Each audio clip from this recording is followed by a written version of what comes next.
రాజ్యమును వారికి ఇస్తాడంట. హల్లెలూయా. లూకా సువార్త 17వ అధ్యాయము 11 నుంచి 17 వరకు. Luke chapter 17 verse 11. 11వ అధ్యాయము 17వ అధ్యాయము 11వ వచనం. లూకా 17వ అధ్యాయము 11వ వచనం. 11 నుంచి 19 వరకు. ఆయన ఎక్కడ చూడు, ఇందాక వేసే ఎక్కడ కూర్చుండు, ఇందాక ఒక కొండ మీద కూర్చుండు ఏసయ్య. ఇందాక ఒక కొండ మీద కూర్చొని అక్కడ జన సమూహంతో మాట్లాడిండు.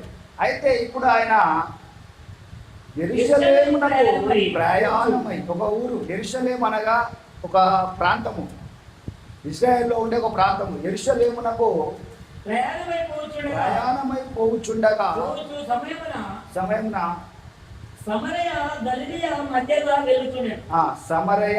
గలిలయ మధ్యగా వెళ్తున్నాడు. అంటే ఒక ప్రాంతం, ఇక్కడ మల్కాజ్గిరి ఉంది, ఈ ప్రాంతంలో నుండి వెళ్తున్నాడు యేసయ్య అన్నాడు. ఆయన ఒక గ్రామానికి వెళ్ళుచుండగా 10 మంది కుష్ఠరోగులు ఆయనకు ఎదురుగా వచ్చి దూరమున నిలిచిరి. యేసు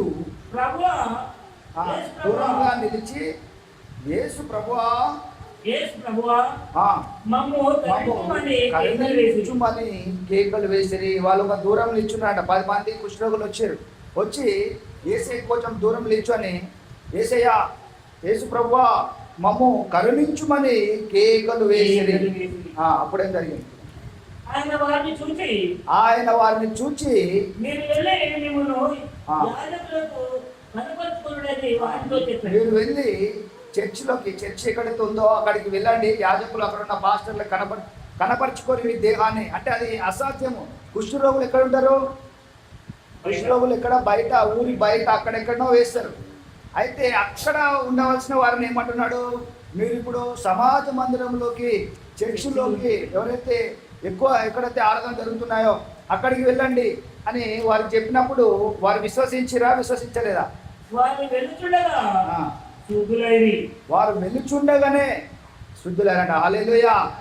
ఆయన మాట విని దీనులు ఏం చేస్తారు? సాత్వికులు ఏం చేస్తారు? ఇందాక దేవుడు చెప్పాడు, దీనులై ఉండు, సాత్వికులై ఉండు.